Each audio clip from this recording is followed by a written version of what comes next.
ରାଧେ ରାଧେ ଜୟ Jagannath happy Diwali ସମସ୍ତଙ୍କୁ ଆଉ ଥରେ ହାପି ଦିୱାଲି। ଆପଣମାନେ ଦେଖୁଥିବେ ଏଇଠି ମୁଁ ଦୀପ ସଜେଇ ସାରିଛି ଆଉ ଯେଉଁ ସବୁ ରଙ୍ଗୋଲି ପକେଇଥିଲି ସେଇଟାରେ ମୁଁ ଦୀପ ଲଗାଉଛି। ଆଉ ଆପଣମାନେ ଦେଖିକି କହିବେ ଯେ ମୋ ରଙ୍ଗୋଲି କେମିତି ଲାଗୁଥିଲା। ଆଉ ଏଇଠି ମୁଁ ରଙ୍ଗୋଲିରେ ଗୋଟେ ଗୋଟେ ଦୀପ ଲଗେଇଦେଲି। ତାପରେ ଏଠି ବାପା ସବୁଆଡ଼େ କ୍ୟାଣ୍ଡେଲ୍ ଲଗେଇ ଦେଇଥିଲେ। ଆଉ ଏଇଟା ଆମ ଘରର ଡେକୋରେଟ୍।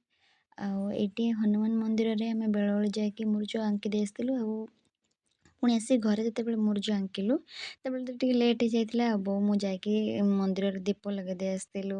ଆଉ ଏଇଠି ଦେଖୁଥିବେ ମୋ ବୋଉ ଗୋଟେ ପରେ ଗୋଟେ ଦୀପ ଲଗାଇ ଚାଲିଛି। ଆଉ ମୁଁ ତାର ଟିକେ ଭିଡ଼ିଓ ନେଉଥିଲି। ଆଉ ଏଇଠି ଦେଖିବେ କେତେ ସୁନ୍ଦର ହେଇଛି। ଆଉ ଯାହା ବି ମୁରୁଜ ଯେଉଁମାନେ ବି ଯେତେ ଖରାପ ବି ଆଙ୍କିଲେ ଯଦି ଆମେ ଦୀପ ଲଗାଇ ଦିଅନ୍ତି ବହୁତ ସୁନ୍ଦର ଦେଖାଯାଏ ମୁରୁଜଟା। ଆଉ ଏଇଠି ଦେଖିପାରୁଥିବେ ମୁଁ ଆଉ ମୋ ସାନ ଭାଇ ଏଇଟା ଆମେ ରଙ୍ଗୋଲି ପକେଇକି ଯାଇଥିଲୁ। ଆଉ କମେଣ୍ଟ କରି କହିବେ ଯେ ଏଇ ରଙ୍ଗୋଲିଟା କେମିତି ଲାଗୁଛି। ଆଉ ଏଇଠି ଆସିଲା ପରେ ବୋଉକୁ ଗୋଟେ ଦେଇ ଦେଇଥିଲି ଦବଦବି, ସେ ହେଲା ଜଳାଉଥିଲା। ତାପରେ ମୁଁ ଏଇଠି ଗୋଟେ ଦବଦବି ଜଳାଇ ଦେଇଥିଲି।